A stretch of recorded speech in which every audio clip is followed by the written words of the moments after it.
Po sa ating pong lahat ng mga nanonood po sa ating FB Live at sa ating pong mga nandito po sa church. At minsan pa po tayo po yung magpupuri at tayo po yung magpapasalamat po sa ating Panginoon. At sino po dito yung mga masaya? Magtaas po ng kamay. Yan. Yung mga masaya. Siyempre po, di ba, bagong taon. Kaya kailangan laging fresh po yung pagpupuri natin sa ating Panginoon. Amen po, kaya tayo po tayo lahat. At palakpakan po natin ang Diyos na buhay. Sige po. Salamat po aming Panginoon. Purihan po natin ang ating Panginoon Diyos. Magpasalamat po tayo sa bagong taon po na binigay mo ng Panginoon. Magpasalamat po tayo sa lahat po ng ating mga natanggap. Magpasalamat po tayo maging po sa mga pagsubok. Magpasalamat din po tayo sa lahat po ng mga blessing na tagat natin sa Panginoon. Amen po. Yes, Lord, we praise you, we worship you. We want to exalt your name on high, and we glorify your name, Jesus. And we give you praise and we give you worship this night. Lord, salamat po, Panginoon. Lord, we are thankful, Panginoon, because you love us, Lord. And Lord, we are thankful because of your Holy Spirit within us. Yes, Lord, and we welcome, we acknowledge your Holy Spirit in this place, in the mighty name of Jesus. Amen, amen. Amen. Tayo po may puri sa ating Panginoon.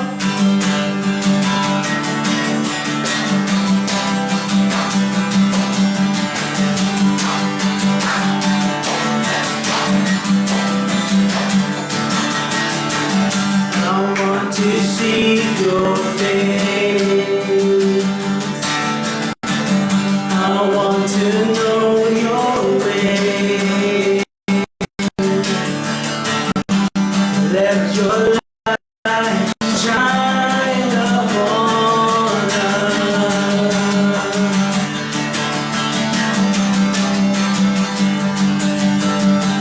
I want to know your heart.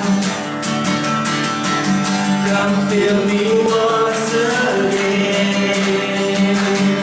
Lift me up, lift me up in your hands of grace.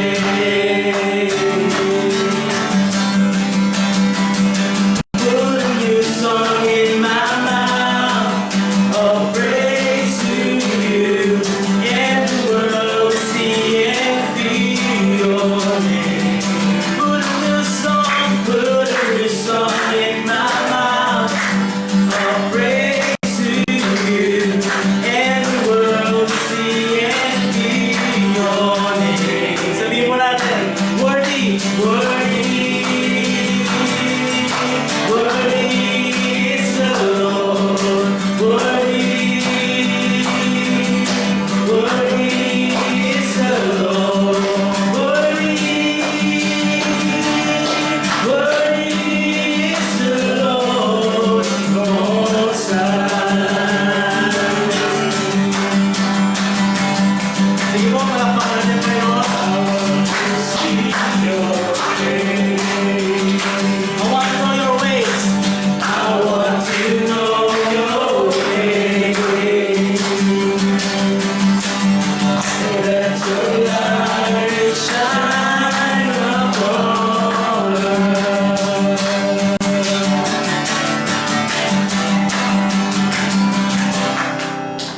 I want to know your God. Come fill me once again.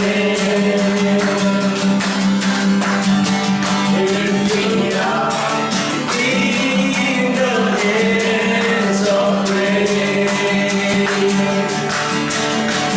A new song, put a new song in my mouth of praise to you.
Walang maupunan ng Diyos ng buhay. You are worthy, Lord. You are worthy. You are worthy to be praised, Jesus. And Lord, we worship you. We continually worship you, Lord, in every day of every year, Lord, of our lives, Lord. Lord, salamat, Panginoon, sa biyaya mo. Lord, we will continue to have faith in you, Jesus.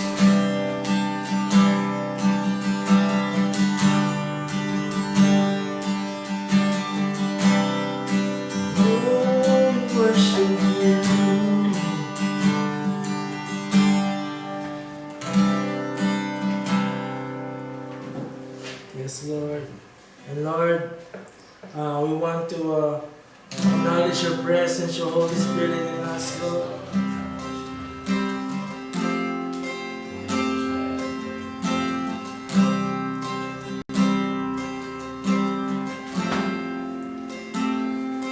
Be still, there is a healer. His love deeper than the sea. His mercy is unfailing. His arms, fortress for me. Let faith arise.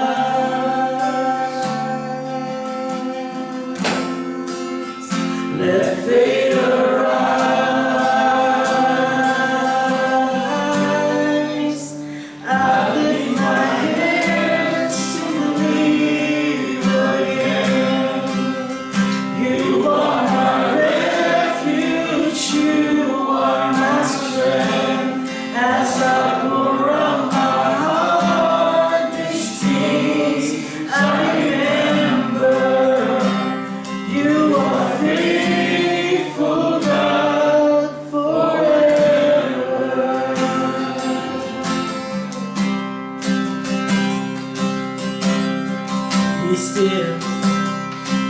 Be still, there is a river that flows from Calvary's stream, a fountain for the thirsty.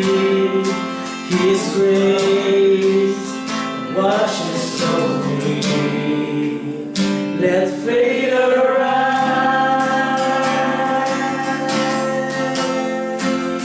Let faith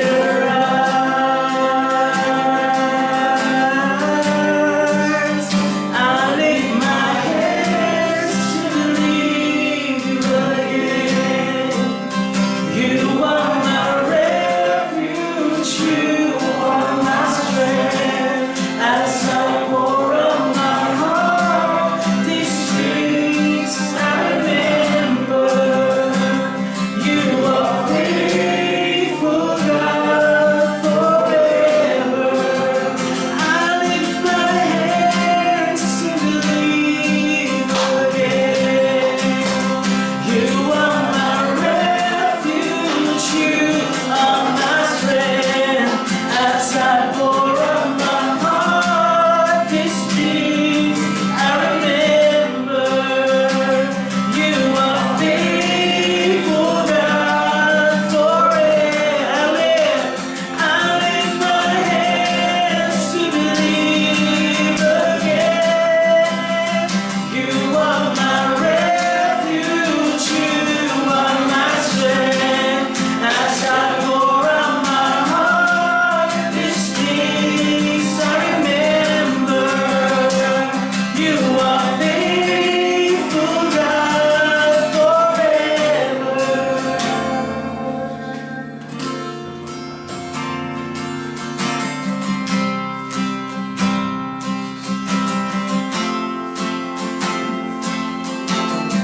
Let's make a declaration of our faith to our God.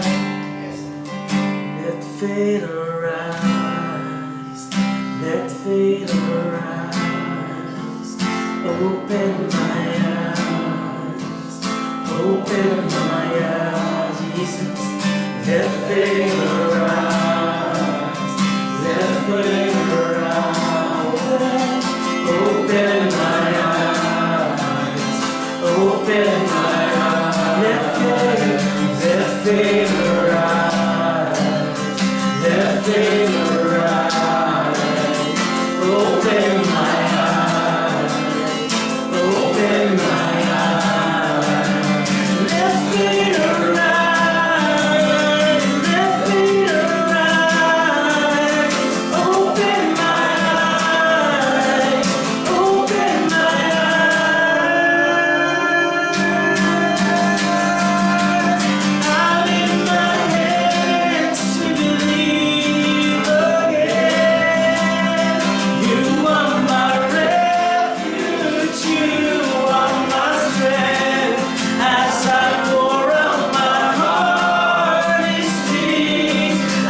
Magandang gabi po sa bawat isa sa inyo. Happy New Year! Ang papakabilis po ng panahon, di po ba? Parang sabi ko nag-uusap kami ni Sandy na parang kailan lang gusto namin bumili ng paputok last year. Ngayon, balak pa rin, hindi pa rin nakakabili. Sige po.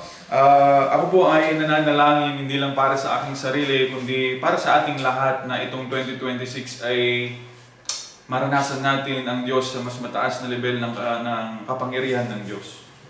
Ano po? Amen. Ang lagay po ba ay sapat na sa atin yung mapasalamatan mo ang Diyos na, Lord, salamat sa pagkain, Lord, salamat sa hininga, Lord, salamat sa tulog. Hanggang doon na lang po ba tayo magpapasalamat sa Diyos? Sa nakaraang 2025, meron po ba kayong pinanalangin sa Diyos na sa tingin niyo po ay imposible? Kumusta na po?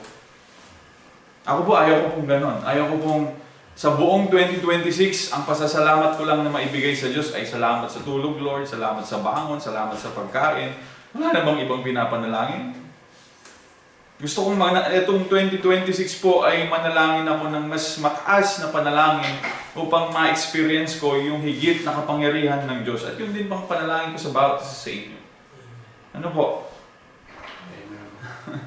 So, sa title po ng aking lesson ngayon ay lesson na pinagkaltiwala ng Panginoon ay Let your faith in the Word of God be your motivation to move forward. Okay po? Napakaganda po ng title kasi gusto kong tayo po ngayong 2026, panalangin ko po talaga ito. Hindi lang sa akin, kundi lahat sa atin na we will move forward. Hindi dahil naaayon, sumasang-ayon ng kapaligiran, sumasang-ayon ng sitwasyon, sumasang-ayon ng mga taong nasa harap mo, kundi mag-move forward tayo dahil nananampalataya tayo sa ginagawa ng Diyos sa buhay natin. Amen. Matindi po yan. Hindi po maganda mga kapatid kapag tayo'y nagpapatuloy dahil sumasang-ayon ng sitwasyon, sumasang-ayon ng panahon, sumasang-ayon ng mga tao. Paano pagka bumaliktad po ang pagkakataon? Hindi na po sumang-ayon ng lahat. Magpapatuloy pa ba kayo? Kaya nga po, ito po yung aking panalangin that we will move forward dahil nananampalataya tayo sa Diyos sa Kanyang ginagawa at sa Kanyang mga salita. Nagpapasalamat po ako kasi sa pamilya po namin, especially sa mga anak ko, pag tinitignan ko yung mga anak ko, may mga bagay na hindi ko kayang gawin sa kanila, na hindi ko kayang baguhin sa kanila. May mga bagay na talaga namang pag tinitignan ko, imposible sa akin kasi paano ko babaguhin itong mga batang ito? Pero nagpapasalamat po ako kasi bakit? Dito napapatunayan ng Diyos at dito lang na-exercise yung aking pananampalataya na even sa mga bagay na ito, ang Diyos ay dakila. Kasi kung wala yun, wala na. Yung sabi ko sa inyo, mananatili na, thank you sa food, Lord. Thank you sa bangon, Lord. Thank you sa sleep, Lord. Hanggang ganun na lamang. Pero salamat at inaalaw ng Diyos yung mga imposible sa aking buhay na siyang dahilan para mapatunayan ng Diyos na anak. Gusto kong maranasan mo yung mas mataas na kapangyarihan ko. Hindi lang sa mga pagkain. Amen po. Amen. So sige po. Tayo po muna yung manalangin. Na-excite ako.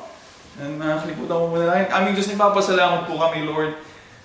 Alam naman, Panginoon, na kami po, O Diyos, ay nakadepende lamang sa inyo, especially sa mga salita ninyo, Panginoon.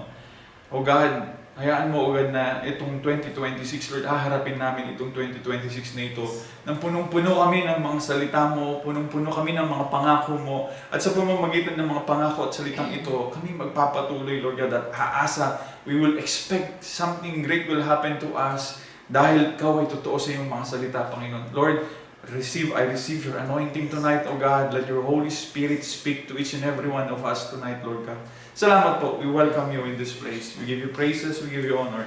In Jesus' name, amen and amen. So sige po, pag-usapan po natin, share ko po sa inyo yung, kung maalala niyo po, ang mga Israelites po ay nabihag po ng mga Egypt. Sila po ay captives. Sila po ay in bondage po sa Egypt. At sila po ay dumaing sa Diyos. Sila po ay talaga namang lumuha, dumaing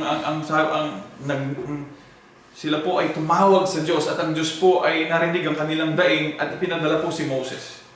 Okay po? Nakikita po natin yung picture. Pinadala po si Moses upang sila po ay i-deliver out of Egypt. Pero tignan po natin, yung salita po ng Panginoon nung i-deliver na po sila. So, bubuksan ko po yung aking Bible sa Exodus chapter 3, verse 7 to 8. Basahin ko na po.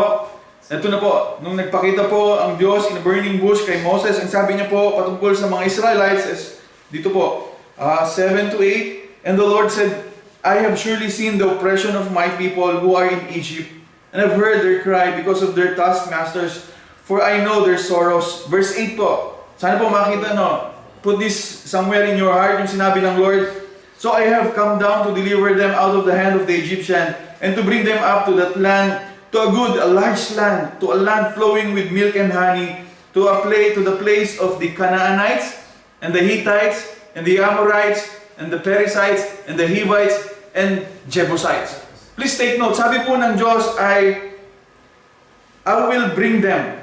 So I have come to deliver them out of the hand of Egyptians, to bring them up from the land to a good and large land. Sino po magdadala sa kanila? Ang Diyos po, mga kapatid. Sabi po, nung sila po ay dumaing sa Diyos, ang salita po ng Diyos ay, ako ay bumaba upang ipatid ang mensahe sa mga Israelites na sila ay dadalhin ko into a good land, a land flowing with milk and honey. Sino po muli ang magdadala sa kanila? Ang Diyos po. Ang Diyos po. This is a word of God to the Israelites. Na itong mga Israelites na ito, dadalhin ko kayo sa isang lugar, sa isang land na kung saan magugustuhan talaga nila. A land flowing with milk and honey. Okay po? This is the promise of the Lord, the word of the Lord. Ngayon pumunta po ulit tayo, mag-move on po tayo sa Exodus chapter 6, the assurance of the deliverance. Exodus chapter 6, 2-4. Magkakatabi lang po yan. So una po ay the promise of deliverance. Pangalawa pong pag-uusapan natin is the assurance of the deliverance. Exodus 6, 2-4. Andiyan na po kayo? And God spoke to Moses and said to him, I am the Lord. I appeared to Abraham, Isaac, and Jacob as God Almighty, but my name, Lord, I was not known to them. Verse 4, I have also established my covenant with them to give them the land of Canaan, the land of their pilgrimage in which they were strangers. So, ina-affirm po, ina-assure po ng Diyos ang mga Israelites. Sinabi niya kay Moses, ito yung covenant ko sa mga Israelites, dadalhin ko sila sa lupang pinangako ko. Tanong ko ulit, sino po magdadala sa kanila? Ang Diyos. Ang Diyos po. Hindi po Israelites ang magdadala sa kanilang mga sarili. Ang Diyos po ang magdadala sa kanila. This is the Word of God. Amen po? So tingnan po natin. Natapos po yung promise. Napag-usapan natin. Narinig din natin yung assurance. Tingnan natin yung command to inherit the land. Exodus 33, verse 1 to 2. Pumunta po kayo sa Exodus 33.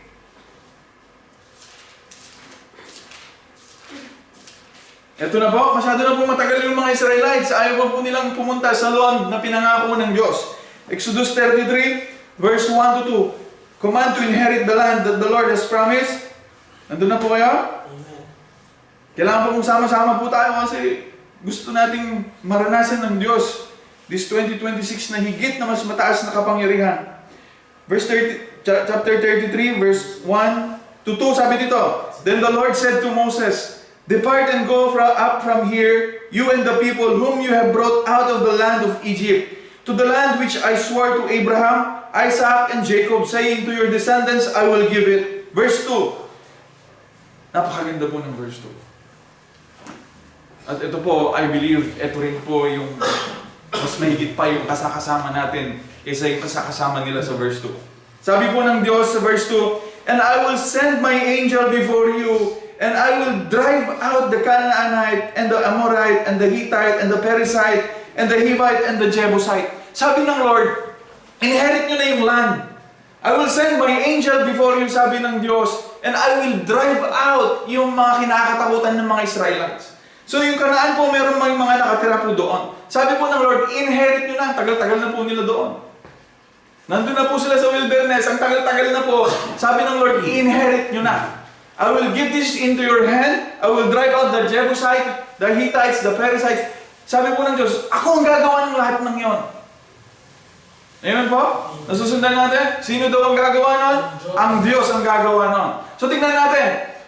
Ang sumunod pong pangyayari na gusto kong i-quote dito mga kapatid ay yung Israelite spy out the land. So tingnan lang natin.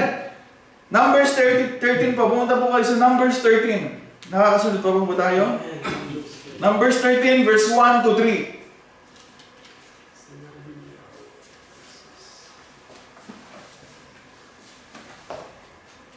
Nandun na po kayo? Amen. Numbers 13 verse 1 to 3. Sabi dito, And the Lord spoke to Moses, saying, Send men to spy out the land of Canaan, which I am giving to the children of Israel. From each tribe of their fathers you shall send a man, everyone leader among them. Verse 3, So Moses sent them from the wilderness of Paran, according to the command of the Lord, all of them men who were head of all the children of Israel. So tingnan niyo lang po. Tingnan niyo po yung sequence.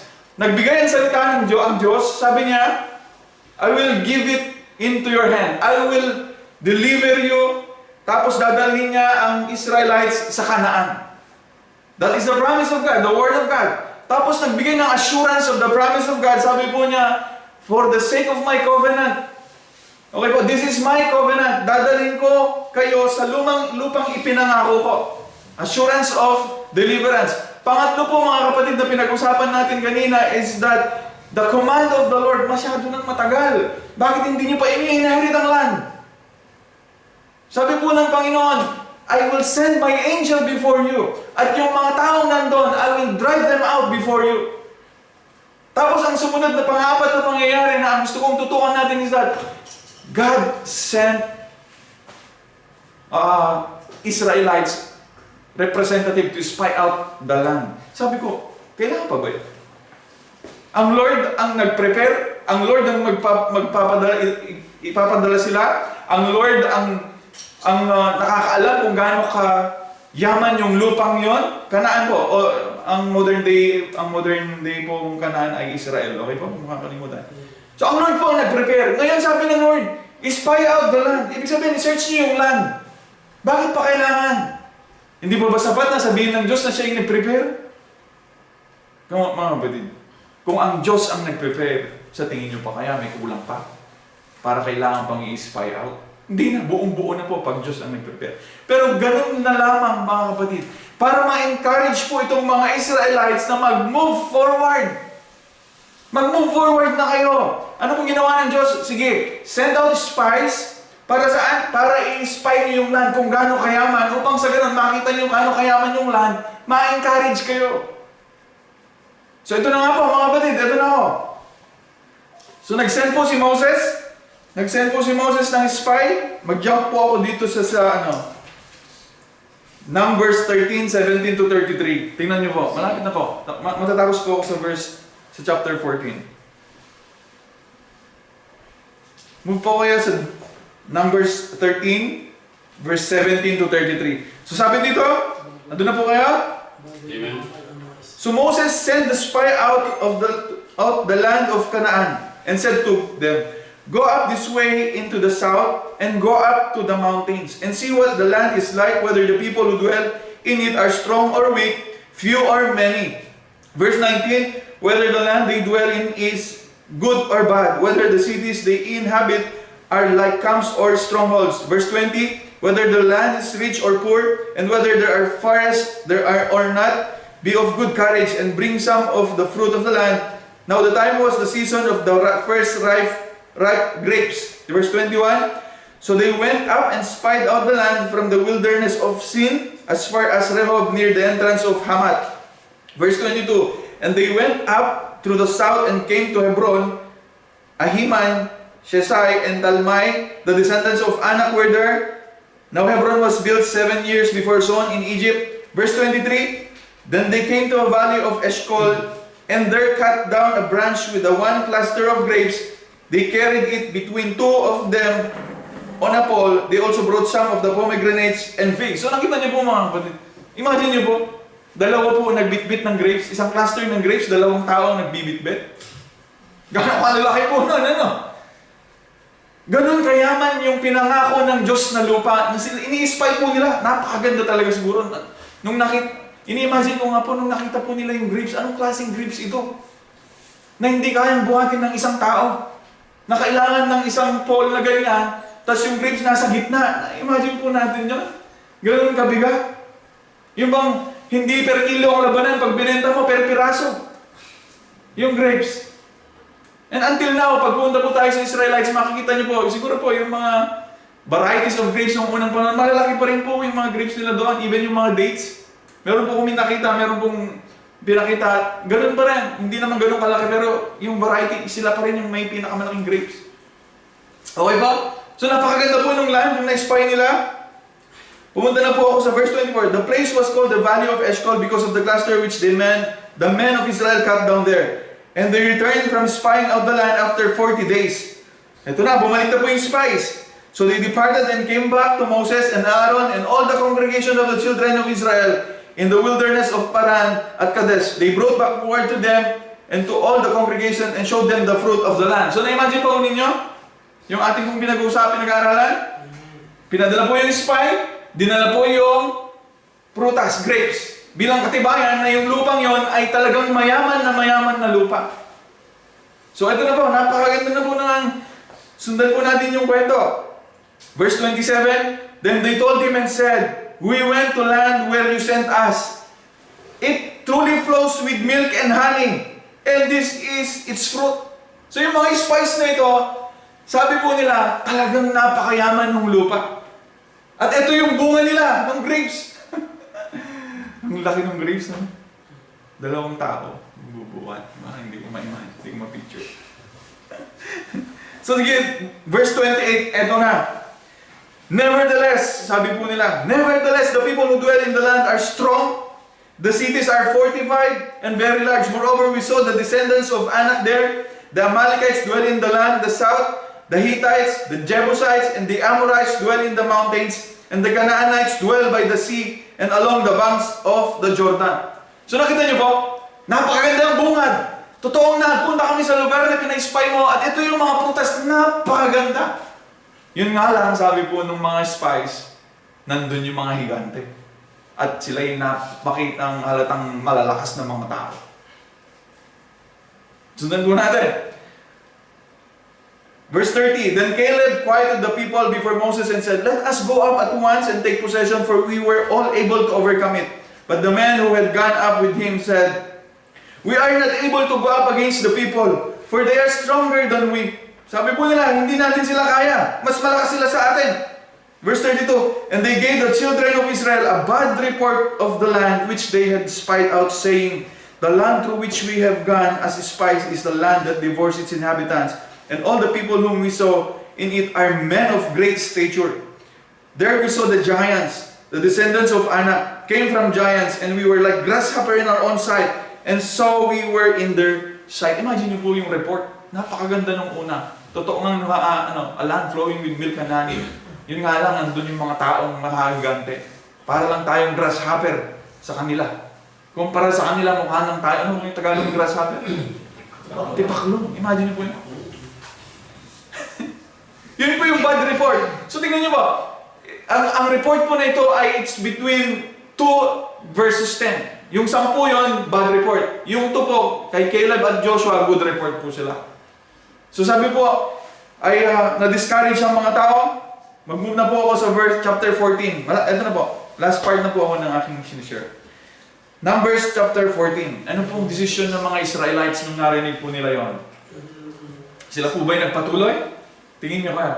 Nung narinig po nila ang bad report na ito, nagpatuloy po ba silang enter the land? Imagine po, ito yung decision nila. Dahil sa nakita nila. Then all the Numbers 14 verse 1 to 10 po ako. Kailangan sama-sama po tayo rito. Then all the congregation lifted up their voices and cried, and the people wept that night. Imagine nyo. Na-imagine nyo pa po ba? Nung na-receive nila yung bad report, yung mga tao daw ay umiyak, nagsisisigaw. Verse 2, And all the children of Israel murmured against Moses and Aaron, and the whole congregation said to them, If only we had died in the land of Egypt, or if only we had died in this wilderness. Why has the Lord brought us to this land to fall by the sword, that our wives and children should become victims? Would it not be better for us to return to Egypt? So they said to one another, Let us select a leader and return to Egypt. Imagine yung decision nila. Balik na tayo, pumili na tayo ng bagong leader. Bumalik na tayo sa Egypt. Doon na lang tayo mamatay. Nalimutan po nila, mga kapatid. Kaya nga po, inumpisahan ko po sa 4 na pagkakataon. 4 na salaysay. Una po ay the promise of deliverance from God. Pangalawa po ay assurance of the promise of the land. Pangatlo po is yung pangatlo po ay command to inherit the land. Pang-apat po ay pina-spy ng Diyos ang land. Ang tinatanong ko po sa inyo kanina, sino ang magdadala sa kanila sa promised land? Ang Diyos. Ang Diyos. Tama po ba? Amen. Nakalimutan po nila.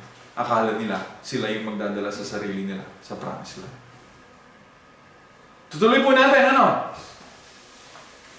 Verse 4 na po ako, hanggang 1 to 10. So they said to one another, Let us select a leader and return to Egypt. Then Moses and Aaron fell on their faces before all the assembly of the congregation of the children of Israel. Verse 6, And Joshua, the son of Nun, and Caleb, the son of Jephunneh, who were among those who had spied out the land, tore their clothes. And they spoke to all the congregations of the children of Israel, saying, The land we passed through to spy out is an exceedingly good land. Verse 8, If the Lord delights in us, then He will bring us into this land and give it to us, a land which flows with milk and honey. Verse 9, Only do not level against the Lord, nor fear the people of the land, for they are our bread. Their protection has departed from them, and the Lord is with us. Do not fear them. And all the congregation said to stone them with stones. Now the glory of the Lord appeared in the tabernacle of meeting before all the children of Israel. Imagine niyo po. Imagine niyo po yung mga Israelites. Ito po yung mga Israelites, ang sabi ng Diyos, pinapangako ng Diyos, ako ang magdadala sa inyo sa lupang pangako. Nagbigay ng assurance ang Diyos, ito yung covenant ko sa inyo na ako magde-deliver sa inyo. Ako ang magdadala sa inyo sa lupang pangako. Tignan niyo po mga kapatid, grabe, ang Lord ginawa ang lahat, gagawin ang lahat, para lang po ilagay sila sa lupang pangako.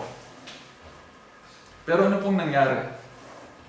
Yung mga tao po, 10 verses 2. Yung 10 po na spies. Ano pong nangyari? They gave a bad report. Dahil sa bad report na yon, ayaw na po nilang pumasok sa promised land. Ganito po minsan yung nangyayari sa buhay natin naman na magsisimula tayo, napakagandang pangarap, may salita tayo ng Diyos. Pero kapag ka nakita ng mata mo, ang realidad ng buhay ay mahirap, imposible. Hindi na tayo nagpapatuloy. Nakalimutan nyo kapatid, nakalimutan natin. Ang Diyos ang gagawa para sa atin. Ang Diyos ang magdadala sa atin doon. Sabi po ng Diyos, yung pangatlo ko pong idinidiscuss sa inyo is that I will send my angel before you. I will deliver, I will drive out the inhabitants doon sa Kanaan. Ako gagawa nito. Gusto ko lang pumasok na kayo. Prepare ko na ito. Pero itong mga taong to, mga Israelites, mga kapatid, nakita po nila, mga taong higante, balik na tayo. Mamatay na lang tayo sa Egypt. Pero po si Joshua at si Caleb, sabi po nila, abante tayo. Ibibigay sa atin. Itong lupang ito, ibibigay ng Diyos. Ano po? Saan po sila nakatingin? Sa pangako po ng Diyos. Yung sa asang po, saan sila nakatingin? Sa nakita ng mga mata nila. So, 2026.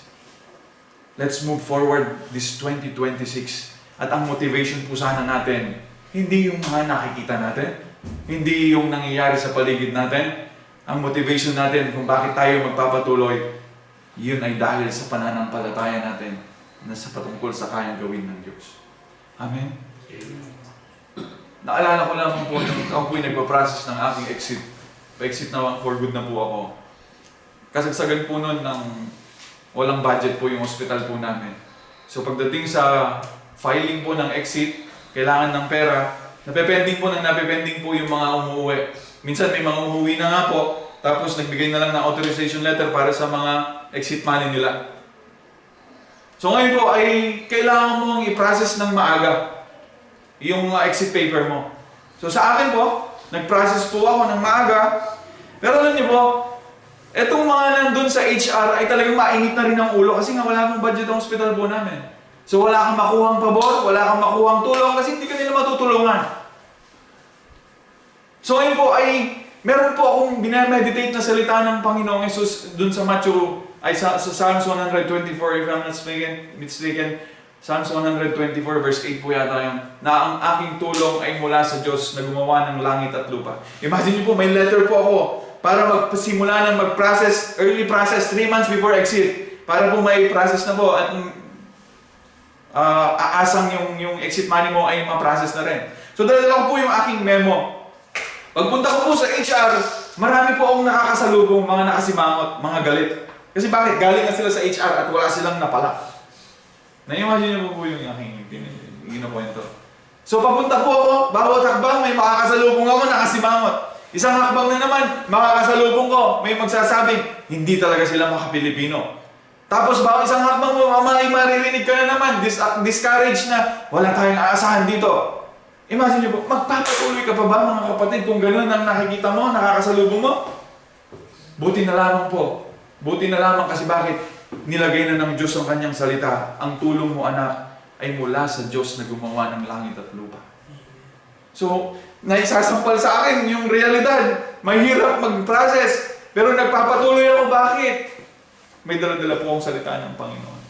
At napakasarap po ng pagkakataon na yun kasi kung aalalahanin ko, nung binigay ko po yung memo ko, hindi na nga binasa yung memo ko. Pinirma kahagad ni Mustafa, Musalam. Pinirman niya kagad yung aking early process na memo. So 3 months, bago ako mag-exit, nakaprocess na po yung exit ko. 1 month, settled na po lahat. Ganun po. Yun ang gusto ko pong saan maranasan natin sa bawat sa atin. Amen po. Amen. Alam niyo po, sabi po sa Matthew chapter 13 verse 58 ay, He did not do many miracles there because of unbelief. Pag binasa niyo po yun, ang Panginoong Yesus daw ay hindi gumawa ng maraming miracles sa lugar na yon because of unbelief.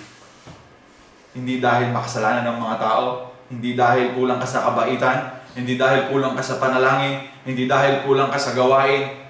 ang diagnosis ng Diyos kung bakit hindi nila naranasan yung miracles ng Diyos. Ano po yung diagnosis niya? Because of unbelief. Hindi sila nananampalataya sa Kanya. So gusto ninyong maranasan ng Diyos? Let's pray na i-increase ng Diyos ang ating pananampalataya sa Kanya, especially sa kaya niyang gawin. Sana po makasama ko kayo sa panalangin na ito. I am praying na bawat isa sa atin, this 2026, magpapatuloy tayo. We will move forward at mararanasan natin ang kadakilaan at kapangyarihan ng Diyos. Dahil ang motivation natin, mga kapatid, hindi dahil sumasang-ayon ang paligid natin, hindi dahil okay ang budget mo, hindi dahil maayos ang sitwasyon, kundi ang motivation kung bakit tayo magpapatuloy ay may isang Diyos na tapat sa buhay natin. May isang Diyos na tapat sa kanyang mga pangako. So, i-ready niyo po mga kapatid, this coming 2026, I hope by now meron na po kayong Word of God. December 30 na. December 30 na. Isang araw na lang, 2026 na. Umpisahan natin nang may salita tayo ng Panginoon. Okay po? At yung salitang yon, yun ang dala-dala natin. Kahit sampalin tayo ng katotohanan sa mundong ito, imposible yan, hindi pwede. Imposible yan, hindi pwede. Ako magpapatuloy ako. Bakit? May salita ako ng Diyos. At yun ang motivation ko. Amen po? Amen. I'm expecting big from the Lord this 2026. Sana makasama ko kayo. Huwag lang puro thank you Lord sa food. Thank you Lord sa sleep. Thank you Lord sa paggising. Di ba kayo nagsasawa? Dapat lang napasalamatan natin ng Diyos sa mga bagay na yon. Pero hindi niyo bang ninais sa buhay po ninyo na, Lord, salamat. Dahil nung nakikita ko itong bagay na ito'y imposible, pero nakita ko ito'y naging posible dahil makapangyarihan ka. Yung mga ganun panalangin, ayaw niyo po bang maranasan sa buhay natin? Kaya tayo po, magpapatuloy tayo by God's grace, sa tulong ng Panginoon, sa kalakasan ng Panginoon, magpapatuloy tayo, we will move forward dahil ang motivation natin, may isang Diyos na tapat sa buhay natin at sapat siya sa atin, sa kanyang mga pangako para sa atin. Amen? Amen. Sige po, tayo po ay manalangin. Aming Diyos, ipapasalamat po kami, Lord. What a way, O God, to open o to receive, Lord, to start 2026, O God, isang encouragement para sa amin na magpapatuloy po kami, hindi dahil okay ang lahat sa amin, na magpapatuloy po kami, hindi dahil sang-ayon ng sitwasyon sa amin, kundi magpapatuloy po kami dahil may salita po kami pinanghahawakan galing sa inyo. At itong salitang ito, kayo po ay tapat at gagawin niyo ito, Panginoon, sa aming buhay. Salamat, Ama. Lord, I'm just praying, Lord, na maitaas ang aming pananampalataya, especially sa kaya ninyong gawin, Lord. Oh God, restore our faith tonight. Restore our faith tonight, Lord. Yes. Alam ko po, Panginoon Jesus, O God, hindi po lingid sa inyo, O God, yung ang mga nangyayari sa aming buhay. Na Panginoon, paano na isasambulat, Panginoon, O Diyos, ang realidad ng mundong ito sa amin, kung saan sumasang-ayon na rin po kami sa sinasabi ng mundo. Nakakalimutan namin that we are living by faith and not by sight, O God. Restore this kind of faith, O God, sa amin. Na kami po, O God, ay magpapatuloy. Hindi dahil sa aming mga nakikita, kundi dahil sa aming mga pinanampalatayaan patungkol sa inyo, O Diyos. O God, restore the faith, Lord, of your people. Just praying, Lord. Panginoon, restore the faith of your people. May we live by faith and not by sight, O God. Salamat po, Panginoon. We give you praises, we give you honor. This all we pray in Jesus' name.